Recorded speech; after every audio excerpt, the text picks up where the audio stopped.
Het is tongensje 3 maart, de dag dat Nederland het Songfestival nou alweer opjoen het.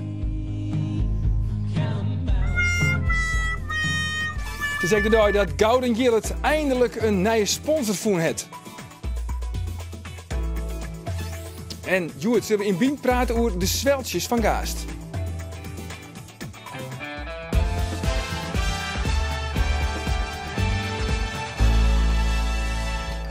Goeie en mooi dat je weer zorgen naar Bient, het magazine van Omroep Friesland. Aanstaan ik nog omdenken van de gemeenteraadsverkiezings. We gaan naar een politieke café in Snits. Er zijn bijvoorbeeld andere mensen die hun tuin hebben met wanken. Nou, kun je gewoon bij de dorpsvereniging. Maar het onderwerp hebben we doorheen. Ja, dat wordt mijn vriend, meneer Halterop. Daar heb ik altijd een antwoord op. 20.000 kwarte filmpjes waren inleveren en 20 daarvan kregen een award. En één daarvan wie van Frieske makelij. Bij het 48-hour Film Project die in filmmakers over de hele wereld mijn waar de striatoon waar de beste kwarte filmmaker in 48 uren. Een groep enthousiaste filmmakers uit Friesland woer men had een film Fred's Last Minute de prijs in de categorie Best Acting Ensemble. Zij is maar het beste acteerduo. Kijk waarom uit New Orleans en nou hier aan tafel acteur Wiebo Smits en Linse Valk. Heren, welkom. Dank je. Dank je. En Wiebo, dit is hem dus hè, de award Best Acting Ensemble. Ja, mooi. Mooi. Ja, en die zit nou bij die, in de vitrine tussen al die orenbekers. Ja, ik ben eerst bij de Pakers en Beppers en Skwanhout en dat zal ons met hen. Maar dan is mijn avondvierdaagse medaille hing. Ja, maar dit 48 Hours Project Linse, van, ja. We kennen vanzelfs al de Oscars en de Grammys. Ja. Maar hoe groot is dit? Dit is heel groot, want er hebben 122 steden over de hele wereld om mij dienen. Dus het is een behoorlijk festival. Nou, wat je misschien al zei, 21.000 filmpjes. Dus dat is behoorlijk. Hè? Het is ooit ontstaan in Amerika en verder uitgegroeid. En zoals het al zei, het is een 48-hour film project. Dus maar in 48 uren met elkaar een filmpje maken. Helemaal van script tot eindresultaat. En dan zei iedereen natuurlijk, ja, dan maak je het gewoon even van tevoren nou. En dan lever je dat in. Hartstikke idee. Dat ken je dus net. Want met dan allerlei voorwaarden voldaan. Met een bepaald object in voorkomen. Een prop zat het heet. Er komt een bepaalde zin met erin voorkomen. Help me even, Wiebo. Een karakter met erin voorkomen. Een naam. En het genre van de film. En het genre drama, van de film, comedy. Dat wordt al je krijgt van tevoren al je bepaald. Ja, want Jon, volgens mij op Vrede Jong. Jelf achten zelfs. Ja. En dan de hele nacht script schreeuwen dat Jim dan toch. En toen belden ze mij. Vrede jongens, jij wat zien? Had ik mooi aan boer. Nou, ik zei, jongen, op mijn kabels jou. Prima, ik ben erbij, ik vind het mooi. Ja. En toen hebben we de hele dag aan het filmen geweest, eigenlijk de sneurs. Ja. Dat jongens doen ze zomaar, denk ik. Ja.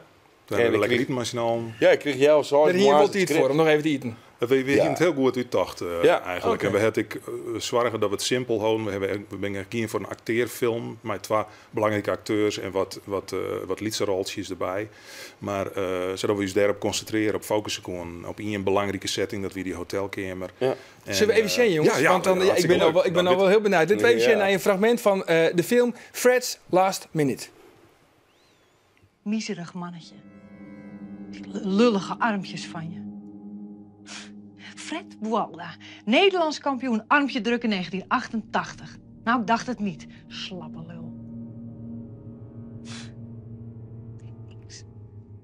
Eigenlijk... Weet je...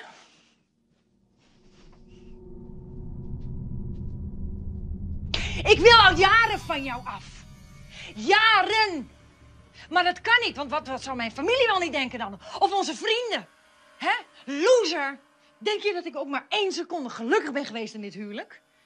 Wij gaan niet scheiden. Never, never, never, never, never, never, never.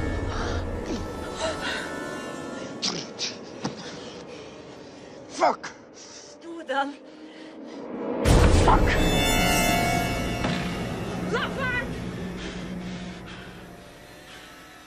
Ja, Linse, van even een heftige scène. Een prima acteerprestatie natuurlijk. Nee, vandaar dus dit award.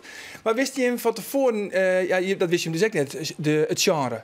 Nee, dat wisten we net. En wat was het uiteindelijk? Het wie vacation or holiday. En dat wie we heel blij mee, want dat is natuurlijk een heerlijk breed genre. Want er is een thriller meidje, er is drama, dwaan, er is comedy meidje. Ja. Meestal wordt de comedy maken in Amerika bij iets. Dat gaan we dus niet doen. En vacation of holiday neigt naar zon en strand.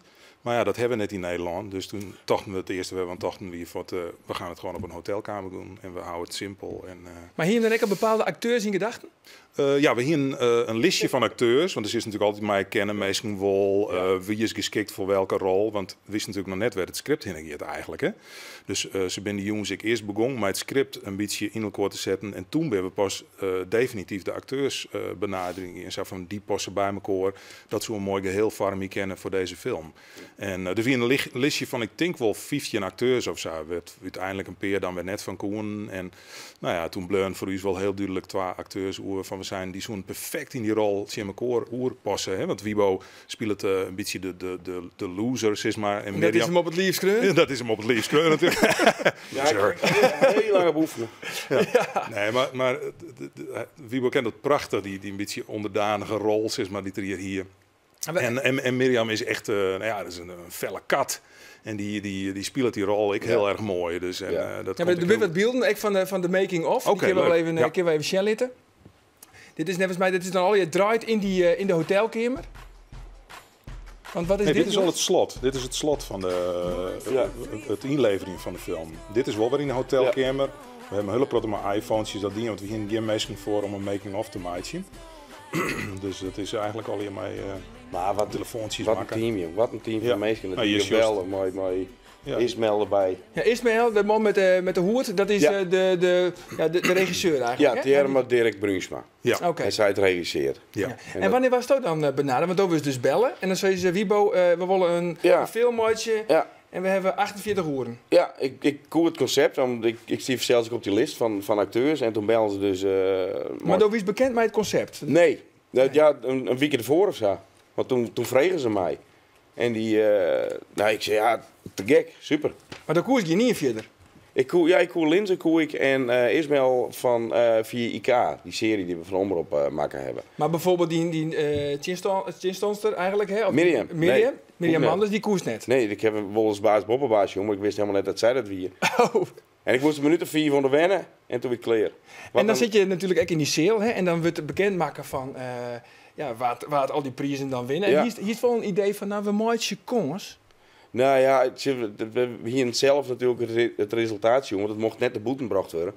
En ik vond het wel heel goed in elkaar zitten qua loot en beeld. En jeetje, dit is wel heel mooi. Maar er zijn meer mooie films die ik zie. Er zijn ik wel mindere, maar dat snap ik. Maar er zijn ik meer hele mooie. Dus ik vond het wel heel spannend. De kracht van deze film weer denk ik wel dat het over de hele linie heel evenwichtig weer. Dus dat is wel een van de punten wat de jury hier in Lauwert onhellen van alle disciplines binnen op hetzelfde niveau. Zeg maar dan roepen ze, dan komt de uitreiking, hè? Ja. Best Acting Ensemble. En de nominatie, dat wie eigenlijk al een verrassing, hè? Want derde. Ja, derde. Ja, jongen. En dan in één keer, dan zeggen ze van best, nou, zullen we er een de uitreiking? Ja, domme. The winner of the 2013 Best Ensemble Acting is Fred's Last Minute. Wow!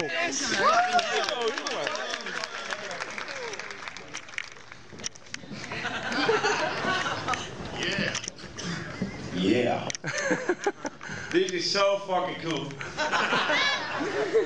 Thank you everybody, thank you for this fantastic festival. Thank you Ismael, everybody, my parents, I don't know, Miriam Manders, it was the woman.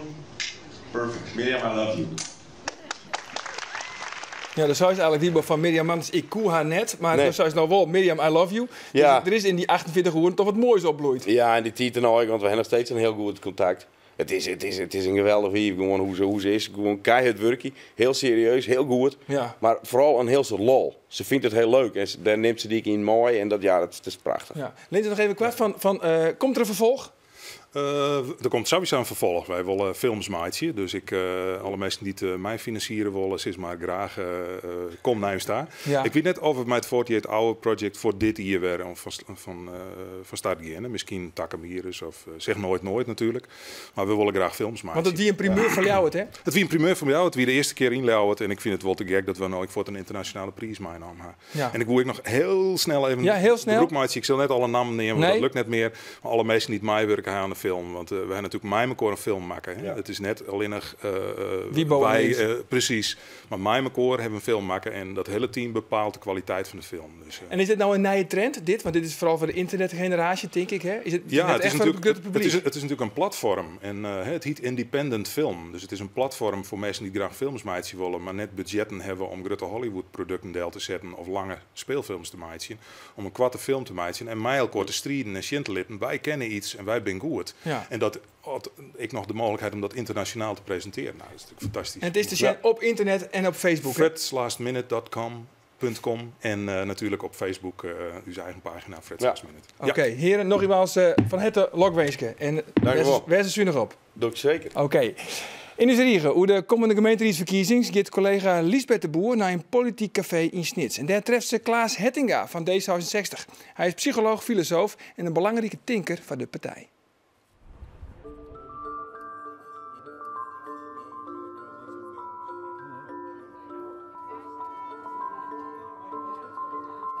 We zijn ook naar D66 geweest, naar het Politiek Café, naar Klaas Hettinga. Ja. Waarom moesten wij daar naartoe? Nou, omdat D66 een tijd geleden in Friesland eigenlijk een hele slechte stembusgang heeft gehad. Een tijd ook uit Provinciale Staten verdwenen waren, als ik het goed heb. En ook in veel gemeenten niet meer echt vertegenwoordigd waren. Volgens mij zelfs zijn de afdelingen toen behoorlijk wat kleiner geworden. En wat zo interessant is dat D66 nu natuurlijk, ook landelijk, een enorme spurt, in ieder geval in de peilingen meemaakt. En ik denk dat het heel interessant is om te zien straks na de stembusgang, hoe hier in Friesland, hoe dat resultaat verzilverd gaat worden. Want D66 heeft in ieder geval laten zien dat je, ondanks dat je misschien een tijd iets minder zichtbaar bent geweest, dat het met goed hard werk, ook in zo'n vereniging, de aanhouder uiteindelijk toch wint. Er zijn bijvoorbeeld oudere mensen die hun tuin hebben met wankeren. Nou, kun je gewoon bij de dwarpsvereniging. Maar het onderwerp hebben we doorheen. Dat wordt mijn vriend, meneer Halterop. Daar heb ik al een antwoord op. Waar kan ik dan impact hebben? Waar kan ik dan inspraak hebben? Hoe vind ik dan de kanalen? En voor mij is het compleet ontransparant. Het is boordjesplannen allemaal. Daar echt heel veel mensen. Die iepen, die discussie, het nuchtere verstaan, maar ik het loon in de kracht van mensen. En ik ben ervan overtuigd, ik vind dat we de Friese politiek eigenlijk veel te vol naar binnen takeert. Dus voor mijn gevoel moet het ook volle meer naar buiten en dynamischer worden. Maar we moeten dus net afsluiten, maar we moeten dus maar de eigen volle meer naar buiten gaan. Komen jou vanuit de psychologie en de filosofie dan uiteindelijk bij D66 terecht? Nou, net terug de psychologie en filosofie natuurlijk, maar dat het me zou beïnvloeden. En de ideeën van D66 sluiten daar gewoon naadloos op aan. Ja. Dus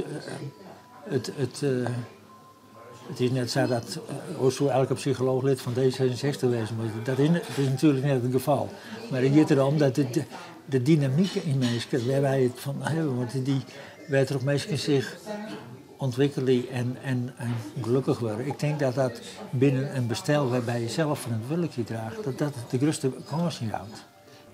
Er is ooit een project geweest in Noord-Brabant waarin ze een dorp, een gemeenschap, alle ruimte hebben gegeven. Niet plannen op tafel leggen, nee, maar ontwikkeld zelf de plannen. Waar hadden ze de meeste last van? Van de gemeentelijke ambtenaren. Die konden hun regels niet loslaten. Dat gaf echt een spanningsveld. We zijn nou altijd gewend dat er wel van je zwaarder wordt. En dat maakt het je in wezen afhankelijk. In mijn werk heb ik genoeg gezien dat mensen zich gauw eigenlijk merken dat ze dingen zelf dwang kennen en groeien ze. Dan worden ze sterker. Als je in een onderlezende positie zit, dan heb je de neiging om daarin te blijven. Dus een van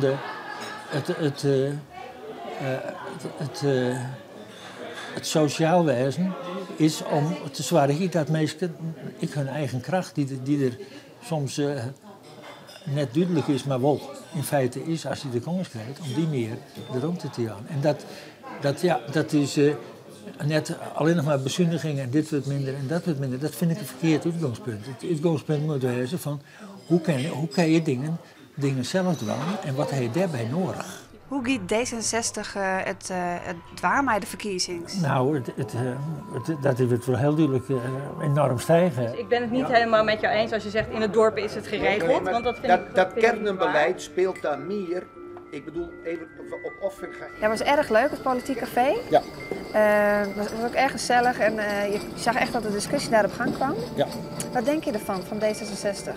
Nou, vooropgesteld, politieke cafés, als ze er zijn, ga er altijd heen. Want ook al zijn er misschien niet altijd evenveel mensen, zijn altijd heel erg leuk en gezellig. Want dat is ook politiek.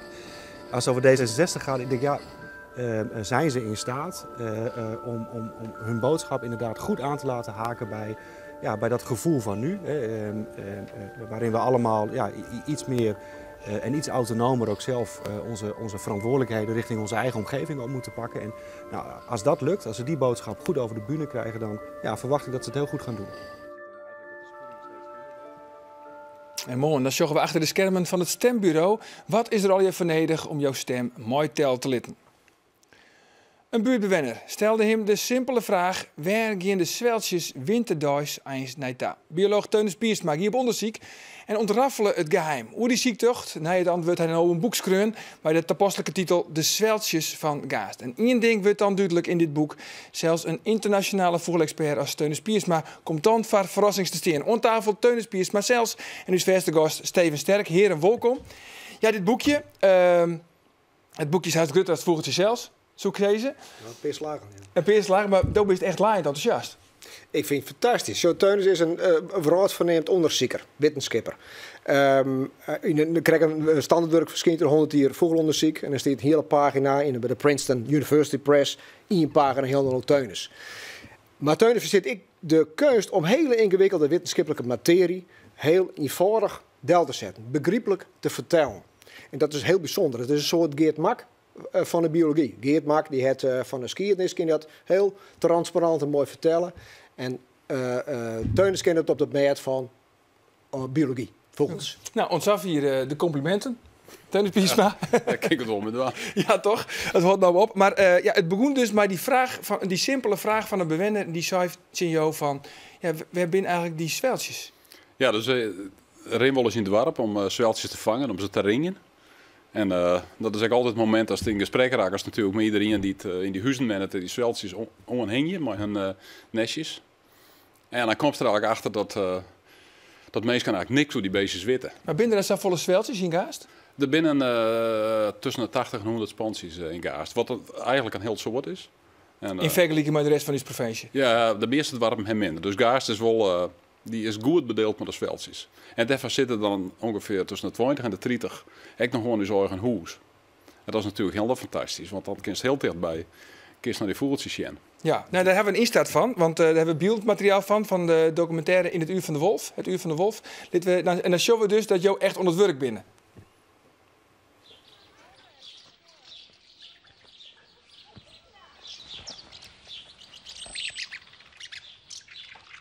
Het is natuurlijk prachtig dat je hier uit de verte deze hoek van het huis ziet en dat hier zoveel zwaluwen actief zijn. En dat je even naar buiten kan lopen en even kan kijken wat hier allemaal gebeurt. En dat is echt fantastisch, want er gebeurt geweldig veel. Dan heb je buren, ruzies en beesten die bij anderen in het nest duiken en grote gevechten. En volgens mij overspel bij de vleet en allemaal dat soort woeste dingen, zeg maar.